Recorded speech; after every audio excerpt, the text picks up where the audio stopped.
Is this my car? State Farm knows that for every one of those moments, This is ridiculous! there's one of these. Is this my car? What? This is ridiculous. This can't be happening! This can't be happening. Oh, it's happening, sweetheart. Oh, it's happening, sweetheart. Shut up. Shut up! Ah! That's why State Farm is there, with car insurance for when things go wrong, but also here with car loans to help life go right. State Farm. Talk to State Farm agent Marty Size or Michelle Rudolph in Albuquerque today. Well, I'm going to the frontier, walking to the cashier, order up a root beer and a number one. Cover it with green stuff, one scoop is not enough. Find a booth is real tough, back by the Duke. Meet my family, meet my friends in the quirkiest restaurant I have ever been. All of Albuquerque's favorite spot, it's the Frontier Restaurant. The Frontier Restaurant is a proud supporter of Proview Sports Network. Get into the game with Garden Swartz Team Sales.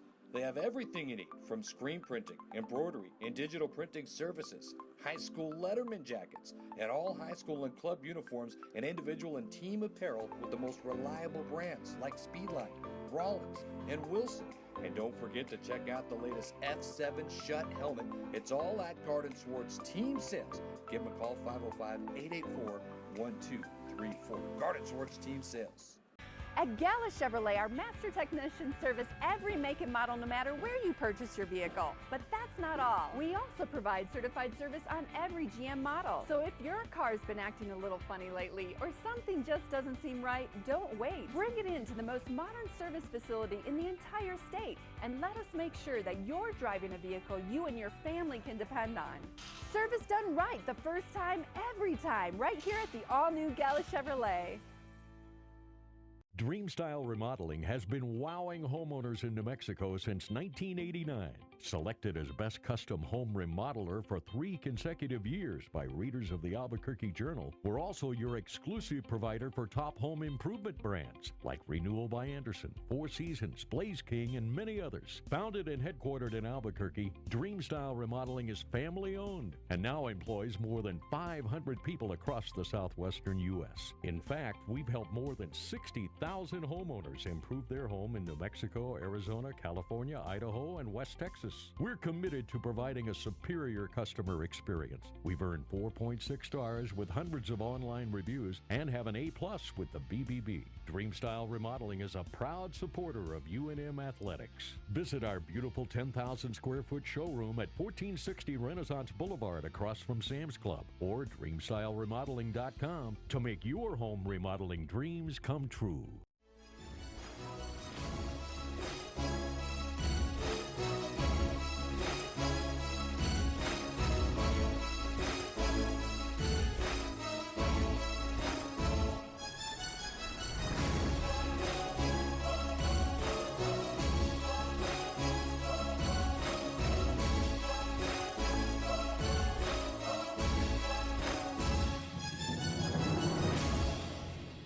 Hello, everybody. Welcome to Red Menace TV here on Proview Networks. Leroy Lucero along with Michael Carlisle. Mike, how you doing? I'm well. How are you? Oh, I'm doing great. We had a great weekend of NFL football. I thought one of the best weekends of all time. We're going to talk a little bit about that later on. You had a Lobo victory. Of course, that's forgotten now after Tuesday night in Vegas. I was going to say it's good and it's bad that we tape on Wednesday because they play on Tuesdays now. And I say it's bad because I think every week it seems like we come in on a Wednesday after a loss. Wow. So there was a tweet by and you brought up Jaquan Lyles last week. Lyle, sorry, I pulled the Davies, huh? Yeah.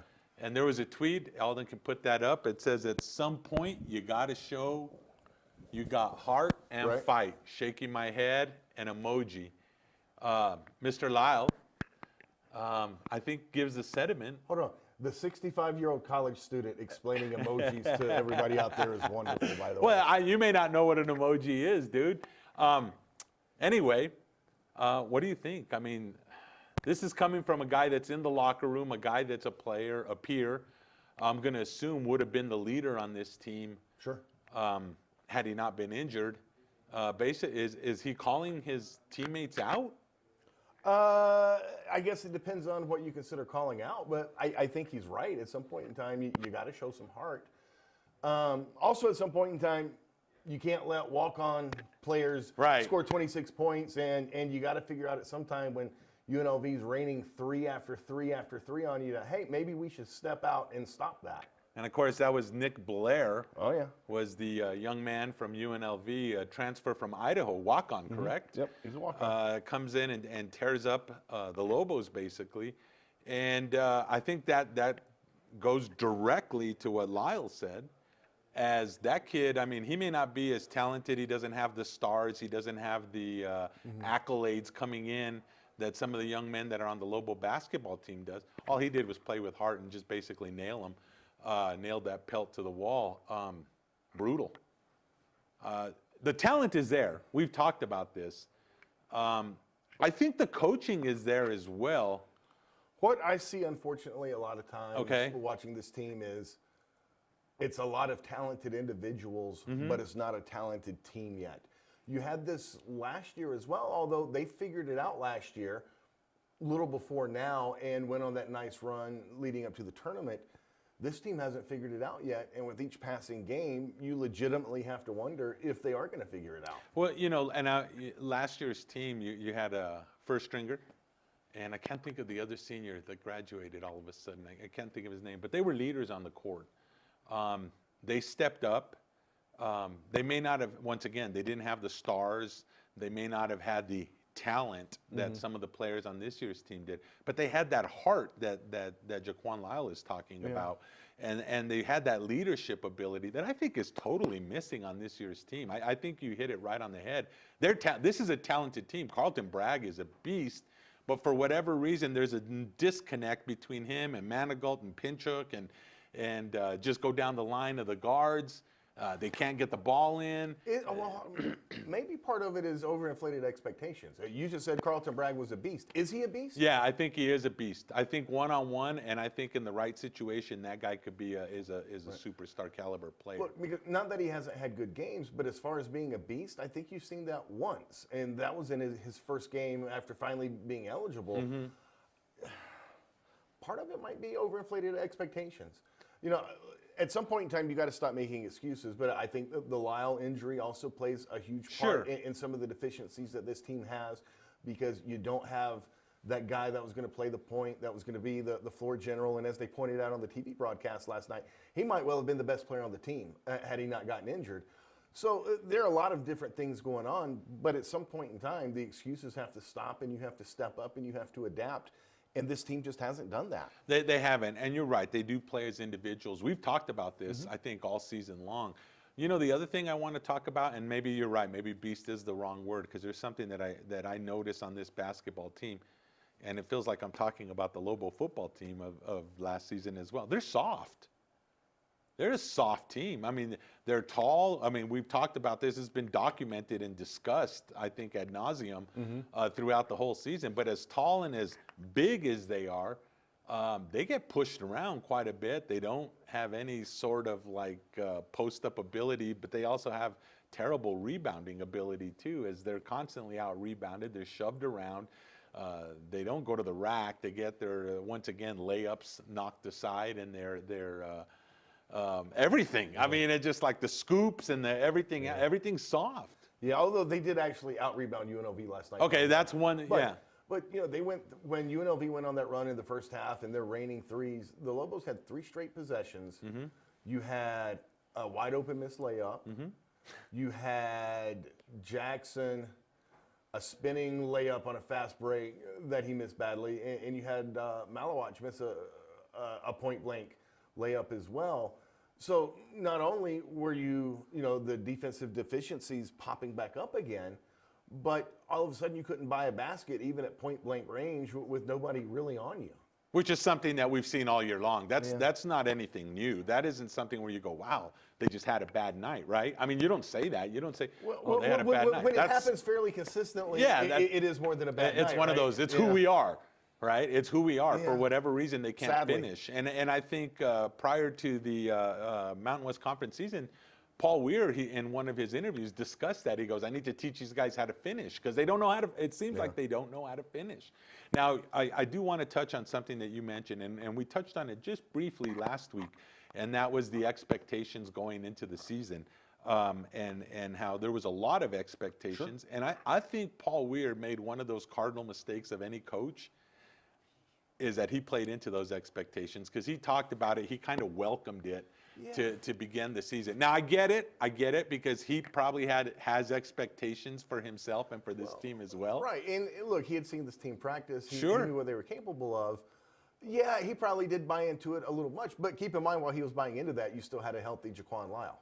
Right. Well, but because that injury happened a week and a half before the season started? But still, I mean, there was nothing to diffuse that, and I get it. Look, I mean, I've been a lower for quite a few decades now. What do you call me, the 68-year-old? 65-year-old college student. What are you, a sophomore now? Junior now. I'm a junior. Oh, congratulations. Thank you. I'll be a senior as a senior. But believe me, you're already a senior.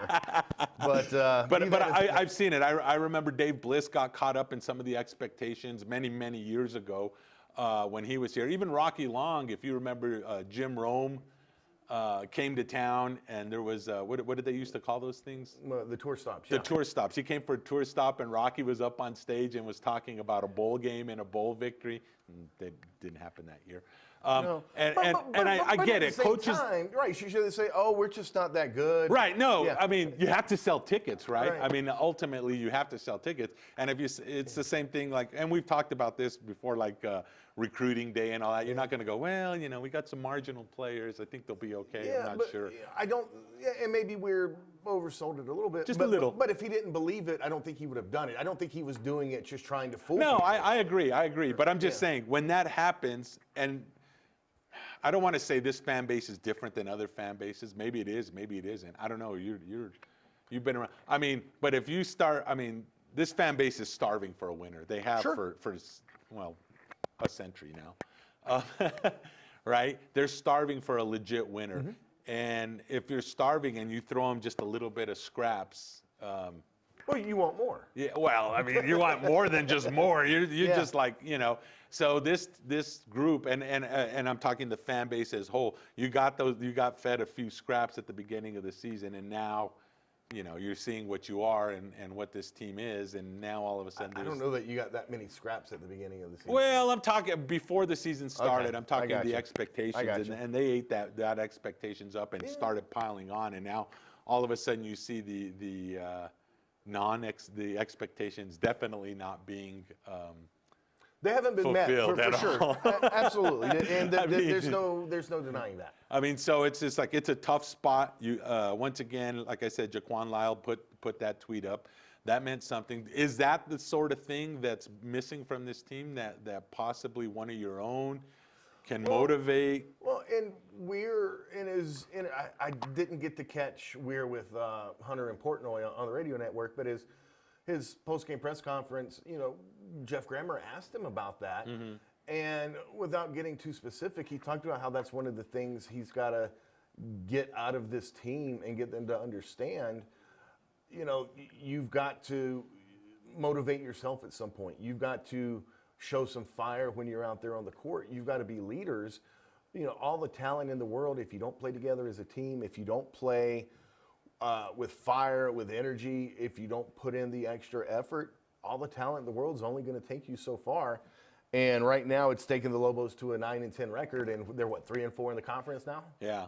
By the way, one other thing is just to talk a little bit about the game. In that second half, the Lobos seemed to be mounting a run, and then they got the foul, and McGee picked up the technical foul for throwing his hands up, basically like this, I guess.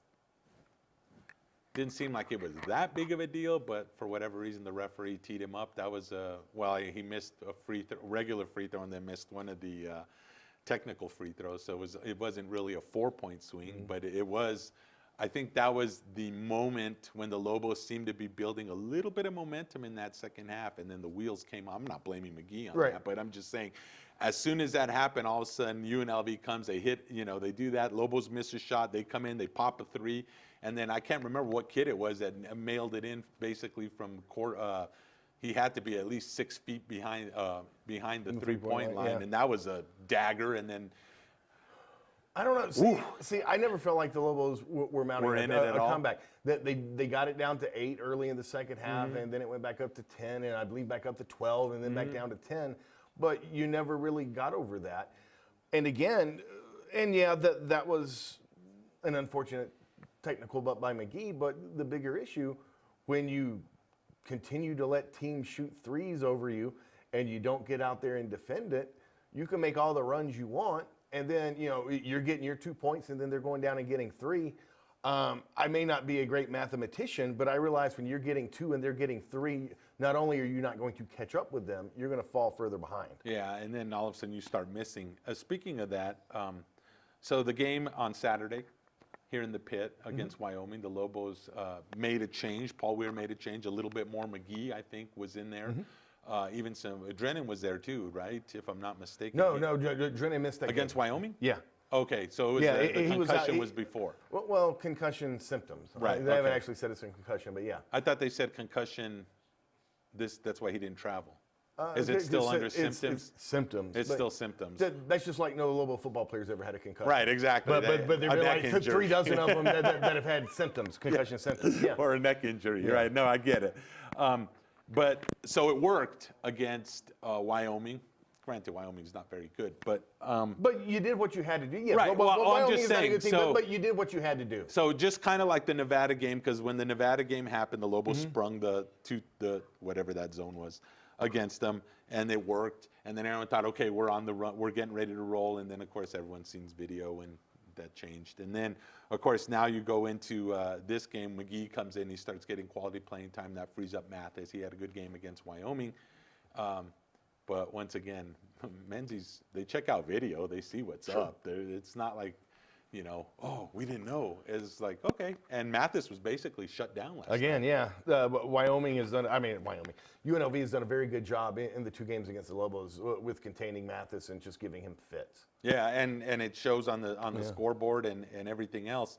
And obviously the one loss. Obviously everyone else, the secret's out, right? Oh, for sure. The stop secret Mathis, is definitely out. Pretty much toast. But that's also easier said than done. I think you have to give UNLV credit for being able to do it, because you haven't seen a lot of teams be able to do it. No, they haven't. Yeah. And so what's the next game? I don't even know. Yeah, exactly. Let me look at the schedule here real quick. It's Saturday. Is it San Jose State? Colorado State. Colorado State. No, I knew it I'm was sorry. State. I'm wrong. I'm looking at old. Utah State. There you go. Yeah, Dream Style. That's going to be a That's 2 2 o'clock. Yeah. start. Yeah. What do you think? Afternoon starts. You like? You don't like? I like them because I get home at a decent time. Yeah. I don't. There's so I think all college football games should start at 12 noon. Obviously, that can't happen. But I think all Saturday college basketball games should start at 7. All college basketball games should start on at 7, Saturdays, yeah. 7 p.m.? 7 p.m., absolutely. What about on the other nights and Saturday? Well, they shouldn't start at 9. Well, no. Or 8 as last night's game was. That's so they can get on the vaunted CBS network. Sure. But yeah, I personally like the noon and 2 o'clock tip-offs because you get home at a decent hour. You get home and you can do what? Watch some MMA or other games or whatever, the games that are starting when they should at 7.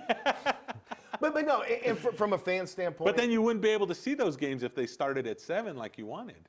Well, there's always trade-offs, dude. Well, and look, let's be honest. Like when I said all college football games should start at noon, obviously that's not going to happen. Of course. But Rocky was fond of saying that too. That's the way it was back in the day. Look, it's not back in the day anymore. Yeah, that back in the day's over with. And let's be honest, the least of the problems right now are, do you think 2 o'clock's a good start time? So, whatever. The thing is now, is it Jaquan Lyle? Is it his tweet? Is it Paul Weir? How does this team discover their heart? Well, I think you were hoping that they would come together, much like last year when you had guys sitting out games for, teachable moments and the whatnot. Maybe it's the tweet. Maybe it's something else. They look good in the Wyoming game, but they haven't really come together after the Ezedin deal and him leaving the team. So we'll see what happens in these next few games. Well, we're at that point where you got to show you have some fight and some heart. Ain't that right, Jaquan? Now tell us again real quickly, Roy, what's that thing at the end? It's an emoji, dude. It's an emoji. A face plant emoji. Let's take a break. We'll be back for more face planting and, of course, Micah Frankel.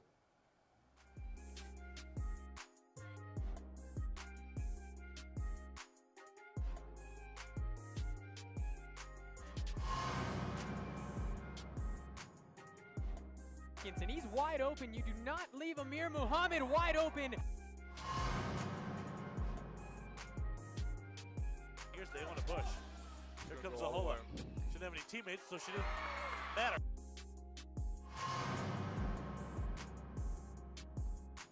Try to set it up, nice dish to Crawford, barreling inside, spinning, a little lay-in, yes! Yeah, you can see her struggling to get down the floor. Rivas, Twine. Gates. Now Ninifan on the dribble, looking against Arnett, off the window, how did it go?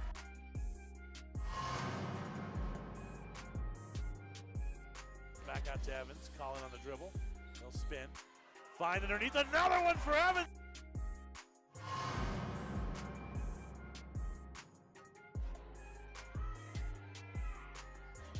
Look at this.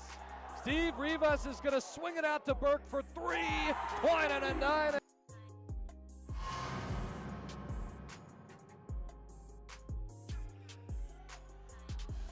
Let's see if Dockery will try to bring it home, and he does. Isaiah Dockery, the breakaway dunk. I thought he might try that.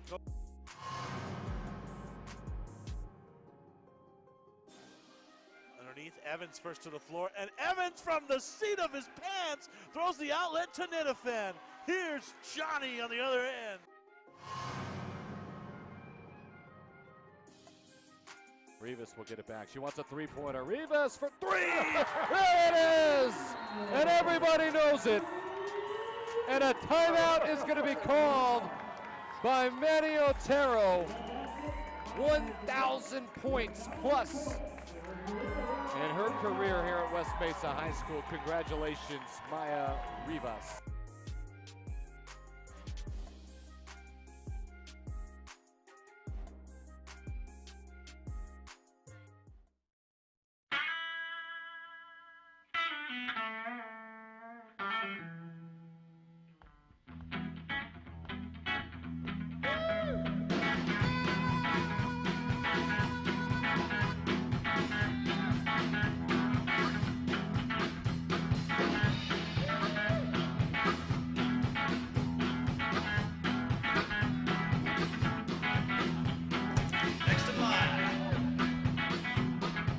Crafters, proud supporter of Proview Sports Network.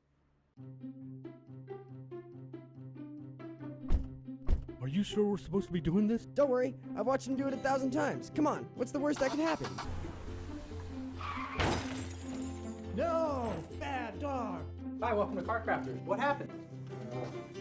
Don't worry, we'll make it like it never happened. Car Crafters, it's like it never happened. Don't sacrifice quality and flavor when you're in a hurry. Golden Pride offers ribs, fried chicken, green and red chili breakfast burritos, and Frontier Cinnabons. 4 great locations, or visit us online at goldenpride@abq.com. Golden Pride Barbecue Chicken and Ribs, proud supporter of Proview Sports Network. Sadie's is a proud supporter of New Mexico high school sports and athletics, and we here at Proview Networks would like to thank Sadie's for their continued support in helping us bring you all of your New Mexico high school sports coverage. The Barley Room, a proud sponsor of Proview Networks for over 9 years, is pleased to introduce Black Iron Catering. From weddings and family reunions to birthdays and office parties, Black Iron Catering is perfect for any event.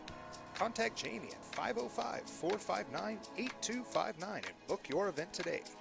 Black Iron Catering. Let us bring our kitchen to you. This is Coach Borrego of the Charlotte Hornets. Hello to all you parents out there in Albuquerque, New Mexico. I want to congratulate 38 years for the AYBL. You guys are doing a great job. You've shaped a lot of lives, young men and women, and you'll continue to do that. Parents, get involved, sign your kid up. It's a great program. It helped shape who I am today, helped shape me as a basketball player, as a coach. So get out there, sign them up. Have a great season. Good luck to everybody.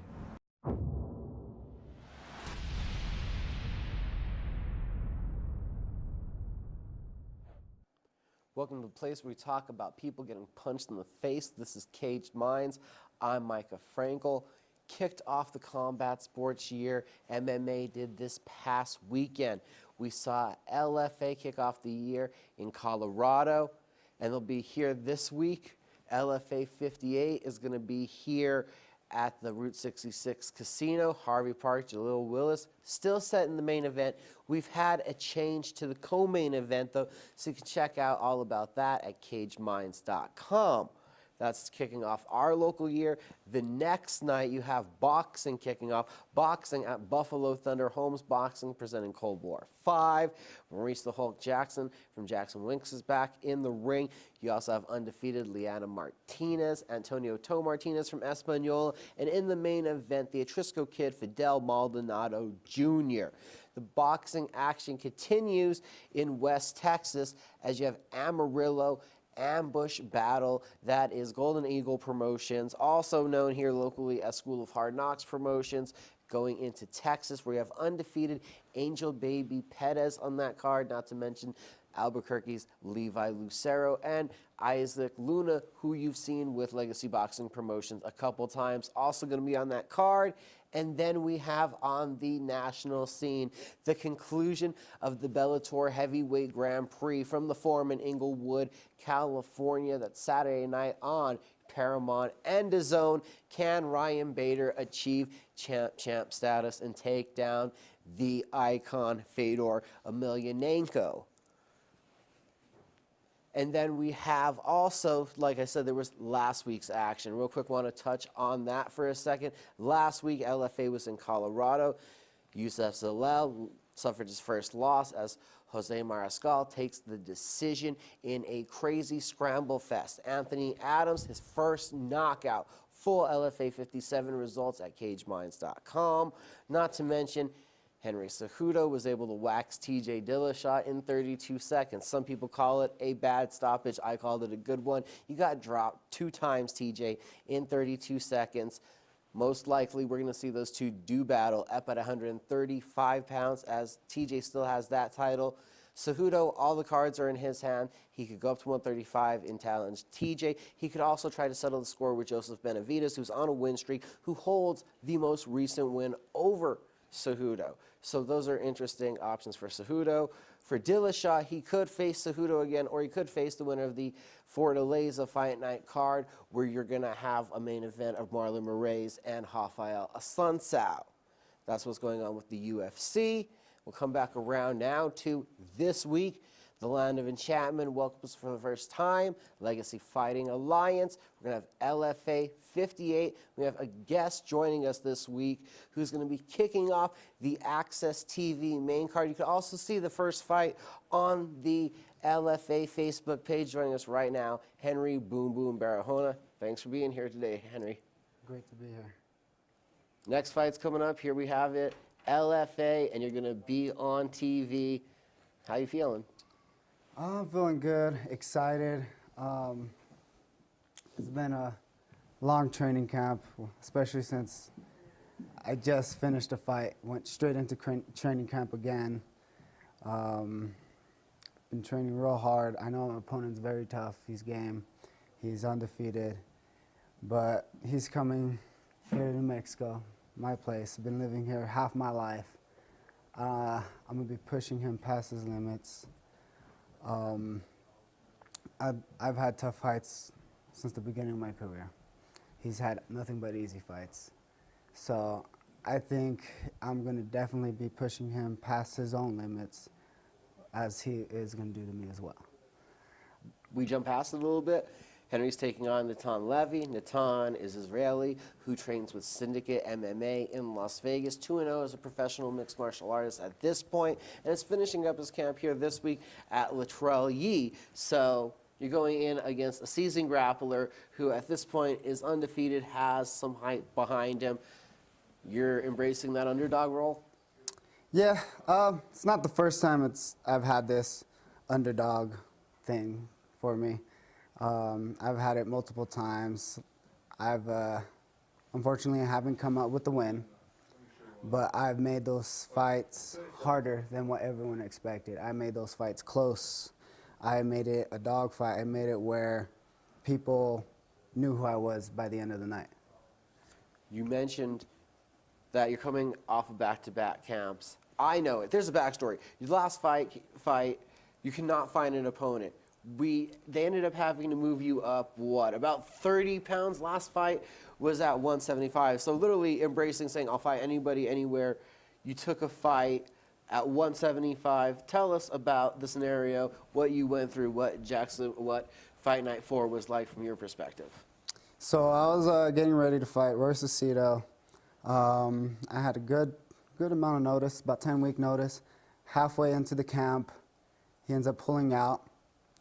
They're looking for about a week for new opponents. They couldn't find anyone. They found a guy, but he said he could only do 170. And I said, okay. My coaches agreed. They thought I would be fine. I was already underweight. So I was fine. I was just maintaining weight. And then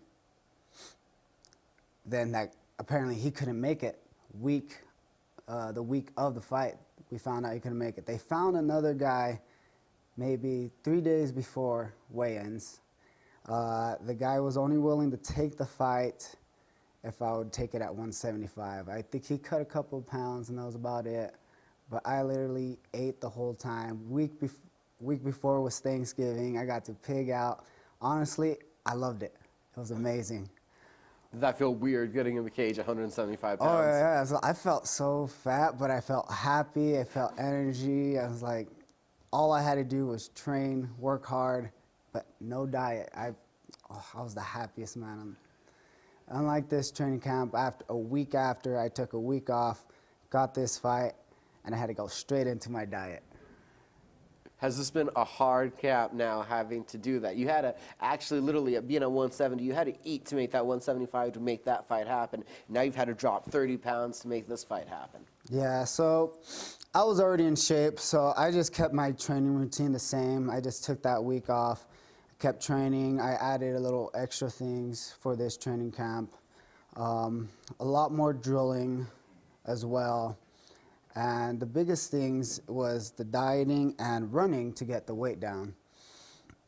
And as today, I'll cut whatever's left, and then tomorrow weigh in, then I get to eat again. And now, us having Henry here for the first time, let's get into your backstory a little bit. We could say it's been 100% change in lifestyle for you with MMA, but it's also been almost 100-pound change. So tell everybody a little bit about your story. So before I found out about MMA, I was struggling a lot with anxiety, depression. I dropped out of school. I gained a lot of weight. I got up to 260. And then I remember one day just watching TV and switching to channels, and it was one of the free fights. And I remember seeing John Jones fighting his only loss, disqualification. Oh, Matt Hamill. Matt Hamill.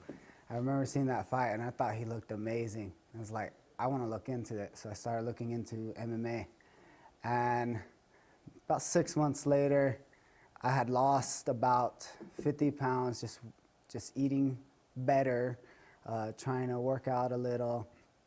I lost about 50 pounds, and then I went to one of the Jackson's academies with John Dotson, Isaac Valleyfag, all the old school guys. And my first day, I got beat up. I got, like, not even physically, like, grappling or sparring, just beat up in the warm-up. And I fell in love with the sport instantly. Because of the sport, now I make a living with it. I am a coach for Winks Gym. I am a coach for the Adaptive MMA program. I work with so many great kids. I met my wife at the gym. This game has changed my life a lot, and I owe a lot to it. You brought it up. If you could touch on the Adaptive MMA program. Tell people a little bit about it, a great thing you guys are doing at the JW Gym. So I am one of the many instructors that teach at-risk and special needs kids. And the Adaptive program, the Adaptive MMA program is a nonprofit organization. All the money you guys donate, anyone donates to that organization, goes straight to equipment for all the students, goes to coaches for their time, and all these kids get to come in, find something to do. A lot of them feel like they're out of place in the world and they have nothing to do. And some of these kids, they look forward to coming and working out, for you to yell at them to do some push-ups, yell at them to throw some 1-2s. These kids are looking forward. They're starting to understand that they have something to do. They have something to love. They don't have to be an outcast. And I love seeing that smile on the kids after a workout. It gave you that outlet. How has that been for you, also being able to do the same, give that outlet to other people? It feels amazing. I love spreading the joy of the sport. I mean, love seeing people fall in love with the same thing I'm in love with. Now, getting back to what you got to do Friday night. The fight, we just found out recently, as I announced at the beginning, that you're going to be the first fight on the TV portion of the card. How do you handle that? That's just recent news. Yeah, I just found out earlier this week. Usually, once I get in the cage, my mind's not on anything else but the fight itself. And once I do step in that cage, that bell rings after we touch gloves, if we touch gloves. Our goal is just to fight. We're looking to get the finish. If we're not, grind out a decision. It doesn't matter how we get it. Knockout, submission, decision. We're just going for that win. How does the elevation, being you from here, having that growing up here, how can you push the pace? How does that affect this fight? He's going to be in shape. I know that. He's going to be in great shape. But the elevation does affect people. You see it. I see people in tremendous shape come in. First week they're here, and they gas out at the gym, just sparring. So I think I'm expecting him to be the best fighter, he's in the best shape of his life. I'm expecting him to be able to handle that, though. I'm expecting him to have even better cardio than I have. I'm expecting a fighter on a totally different level. I'm expecting someone who has better striking than me, better wrestling, better grappling, better cardio. That's the only way I'm going to be able to push myself. I can't go in there expecting having an advantage. It's like, it might be an advantage. It usually affects people. But I'm expecting him to be better than that. And then on the nickname, it's Boom Boom. Can you tell everybody how you got it? Oh, yeah. I remember, so it was one of my amateur fights. We went in. I got hit hard with the right hand. Took the guy down. All first round, just on top, trying to go for chokes. Did nothing. That was it. Second round came out, and I was gassed. Other guy was gassed. And we're just going bombs, throwing bombs at each other, just swinging. Had him against the cage and just going punch after punch after punch, and eventually until the ref stopped it. But my coach, Nick Gonzalez, was like, he was so excited by the fight, and he's all like, oh, it was just boom, boom, boom, boom. And he's just like, that's your nickname, boom, boom. And then for my next fight, we took a short notice, and it's like, walked out to it, got a quick head kick, knocked the guy out, and that's when the story began. Boom, boom, boom. We can see Boom Boom in action Friday night at the Route 66 Casinos Legend Theater or on Access TV for LFA 58. Also join us Thursday at 6 o'clock at MV Nightclub out there at Route 66 for the weigh-ins. They're free and open to the public. We'll be back with more Red Menace TV in just a moment. Is this my car? State Farm knows that for every one of those moments, This is ridiculous! there's one of these. Is this my car? What? This is ridiculous. This can't be happening! This can't be happening. Oh, it's happening, sweetheart. Oh, it's happening, sweetheart. Shut up. Shut up! That's why State Farm is there, with car insurance for when things go wrong, but also here with car loans to help life go right. State Farm. Talk to State Farm agent Marty Size or Michelle Rudolph in Albuquerque today. Well, I'm going to the frontier, walk up to the cashier, order up a root beer and a number one. Cover it with green stuff, one scoop is not enough. Find a booth is real tough, backed by the Duke. Meet my family, meet my friends in the quirkiest restaurant I have ever been. All of Albuquerque's favorite spot. It's the Frontier Restaurant. The Frontier Restaurant is a proud supporter of Proview Sports Network.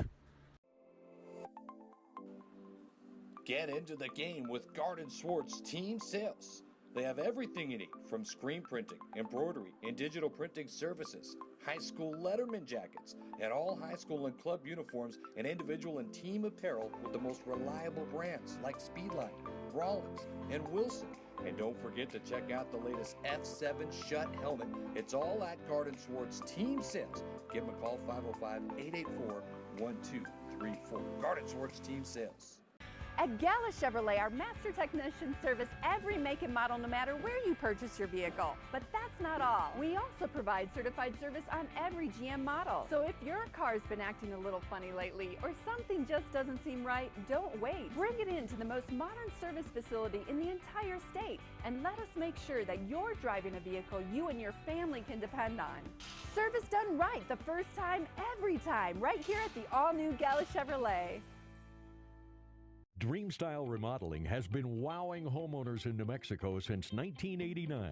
Selected as Best Custom Home Remodeler for 3 consecutive years by readers of the Albuquerque Journal, we're also your exclusive provider for top home improvement brands like Renewal by Anderson, Four Seasons, Blaze King, and many others. Founded and headquartered in Albuquerque, Dreamstyle Remodeling is family-owned and now employs more than 500 people across the southwestern U.S. In fact, we've helped more than 60,000 homeowners improve their home in New Mexico, Arizona, California, Idaho, and West Texas. We're committed to providing a superior customer experience. We've earned 4.6 stars with hundreds of online reviews and have an A+ with the BBB. Dreamstyle Remodeling is a proud supporter of UNM Athletics. Visit our beautiful 10,000 square foot showroom at 1460 Renaissance Boulevard across from Sam's Club or dreamstyleremodeling.com to make your home remodeling dreams come true.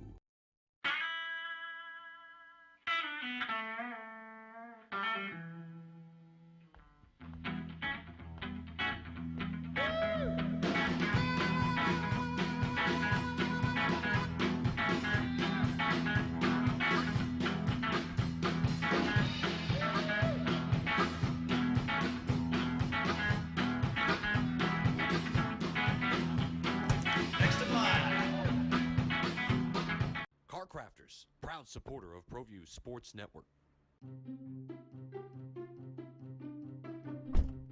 Are you sure we're supposed to be doing this? Don't worry, I've watched him do it 1,000 times. Come on, what's the worst that can happen? No! Bad dog! Hi, welcome to Car Crafters. What happened? Don't worry, we'll make it like it never happened. Car Crafters, it's like it never happened.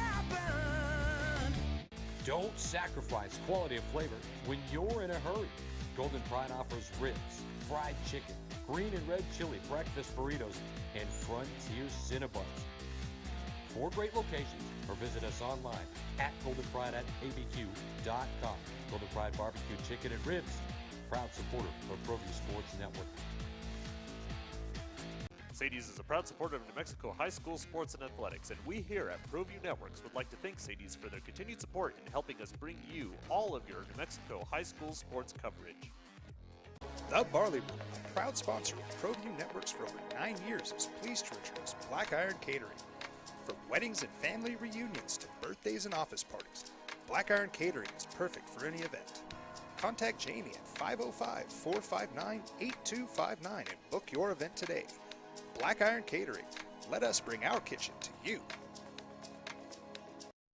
Menace TV, Lobos made a couple of hires, 3 hires, right? There was like an associate AD, volleyball coach, and offensive coordinator, but they did lose a defensive, was it defensive backs coach? Archie McDaniel. I don't even, have they even officially announced that? Yeah, they have. Okay. He's going to Texas State. Yeah, because I'd heard about it a few days ago. Yeah. And I wasn't sure if they announced it. Yeah, so, well, I don't know if UNM announced it, but Lobo football beat writer Steve Virgin had it on his Twitter feed. Okay. So that's the news now. Oh, absolutely. That's where we get news now is Twitter. But he had it on the Twitter feed that he is going to Texas State as a associate defensive coordinator, if I'm not mistaken, is the title that he'll have there. What do you know about, obviously, there's a little connection being with Daly. That's his last name, right? Yeah, the new offensive coordinator, Joe Daly. There is a connection because he comes to UNM from Liberty. If he would have brought that big wide receiver that kicked the snot out of the Lobos, I think that would have been like the best part of it. Or if they had done a trade and sent some of those DBs from the Lobos who couldn't guard anybody, then when the Lobos go to Liberty this year, it would have been like the trade-off. Because then he's once again coaching against DBs that have a hard time covering good receivers. Touche. Good point. Well, he'll be coaching against them anyway in practice. So. Well, yeah. That doesn't help you much in the games, though. Well, I totally get that. I mean, but honestly, is there much that's going to help the Lobos in the games this year? There's a whole lot that needs to. Look, I think the Lobos will be okay next year. I know. I don't think they're going to win 9 or 10 games, but will they be 500?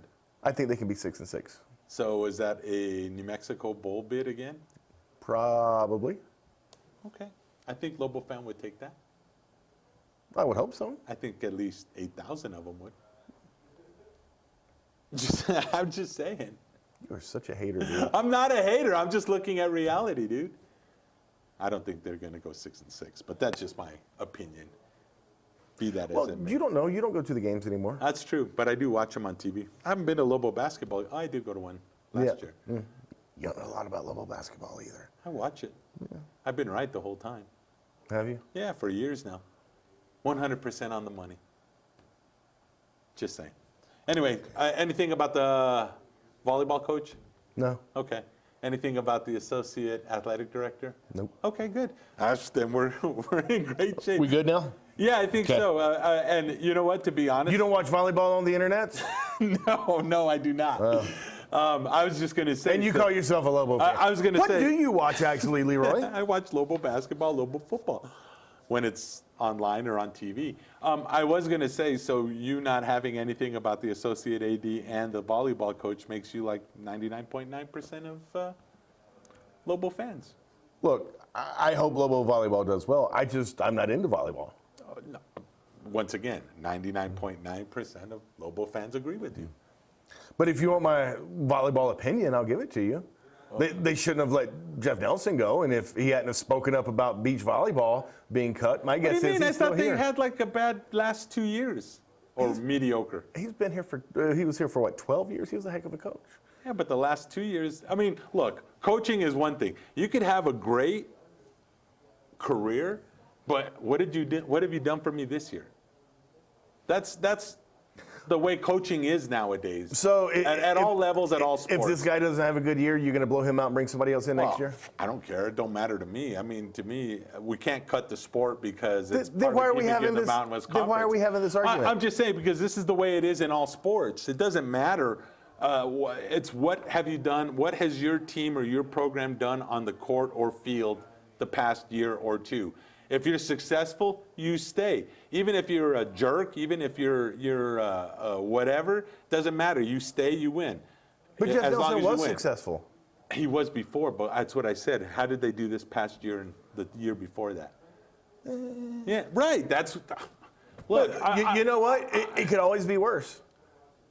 You know, like when Krebs ran off Rocky Long because he needed a better coach. So let me. How did that turn out? So let me. Hold on. This program still hasn't recovered from Krebs running off Rocky Long. That's a horrible thing, but I'm saying that is the way things are done nowadays. Rocky had. Well, it didn't start off great, but it grew and it grew and it grew. And then his last year, he didn't have as great of a year. The offense wasn't as spectacular as Lobo fan and Paul Krebs at the time wanted. He lost his quarterback in the third game of the season. Look, I follow the team. I know exactly. I'm not arguing you at all. I'm just saying that's just the mentality of Lobo. Look, that by the way is not why Krebs got rid of Rocky Long, and you know that as well as I do. There's multiple reasons, but it had nothing to do with Rocky. But I mean, even like look at Coach Weir now. You know, on Twitter now, people are screaming, "Well, let's bring back Alford because they're having a horrible year." I'm just saying that's the mentality of sports fans these days. I'm going to let you in on a little secret. Yeah, please go ahead. Just because some idiot on Twitter says it doesn't mean it's a good idea. Well, it's more than just a idiot. That's what I'm saying. It's like just because it builds steam. Fair enough. Just because multiple idiots on Twitter say it doesn't mean it's a good idea. I'm with you. I'm just saying that that's the mentality of sports fans these days, which will help me slip into the next mentality of sports fans. Okay. NFL football, what a great weekend. Would you agree or disagree? Unless you're the New Orleans Saints or their fans, yeah, it was a great weekend. It was still, look, and I see now that there's articles or whatever, someone suing the NFL. There are multiple lawsuits against the NFL. They want to replay the game because their little hearts are broken because they got screwed. They got jobbed. There's no doubt about it that they got jobbed. That was pure pass interference, right or wrong. That was a horrible call. It was a horrible non-call. Right. Horrible I mean, non-call. it was disgusting, right? It was bad. It was one of the worst, and it couldn't have come at a worse time for the entire thing. Because let's face it, they get that first down, game's over. Right? Yeah, because they'll milk the clock. They milk the clock, it's over. Even with I think the Rams had one timeout left. They milked the clock down to about 15 seconds. Right. They kick the field goal, and then the Rams aren't going to have time to go down. Assuming, of course, on the very next play, there's not a fumble or an interception. Right. I mean, but you because, can't. Right. I mean. Here's the thing. Right. You still could have stopped the Rams from going down. Here's the thing. You got the ball first in overtime. Yep. Drew Brees threw his first ever overtime interception. Yep. It doesn't take the sting away, but you still had your opportunity. Absolutely. So, and this is this is why I really hate, once again, the mentality of the fans and the mentality of sports Idiots fans. on Twitter? Idiots on Twitter, we can say, which, hey, I could say there's times I'm an idiot on Twitter too. I'm willing to accept that. I think people try to out-idiot themselves on Twitter at times. But anyways, getting jobbed and getting screwed is part of the game. I don't care what sport it is, right? Am I wrong? How many times? I mean, seriously, how many times? I know you watch the Washington Redskins. Let's tell you, calls are part of the game. Sure. You're always going to have a human element, which means calls are going to be missed. It doesn't excuse that call being missed. I'm not saying it's an excuse, but I'm saying it is what it is. I mean, they can't go back and play the game. That's ridiculous. Theoretically they could, but you're 100% right. And I talked about this on the radio show yesterday, weekdays 3 to 7, 95.9 FM and AM 610, the Sports Animal. The number one sports talk, the number one show in the city, by the way. I'll just say it. It's true. With the best host. And Trujillo's there too. Dude, he had a rough weekend. Yeah, I know. Layoff. His Chiefs lost. Look, we can aspire for our officials to do better. I don't think there's anything wrong with that. I understand fans being upset, and I get it. But at some point in time, you got to let it go. And when you're suing the NFL, and one of the attorneys that's suing said it himself, my ultimate goal is for Roger Goodell to call back the Los Angeles Rams to New Orleans to replay the last minute and 49 seconds of regulation. I'm sorry. That's just not going to happen. You had a whole overtime. I get it. You're upset. You're frustrated. It was a horrible call. I agree 100%. Wah. Well, no, it's not even a win thing. It's but a wah. At some point in time, you just got to let it go because nobody's picking up the phone. Nobody's calling Sean McVay and the Rams and saying, hey, you got to charter a plane back here to New Orleans because on Friday we're going to replay the last minute and 49 of regulation to decide who's going to go to the Super Bowl next week. That's just not going to happen.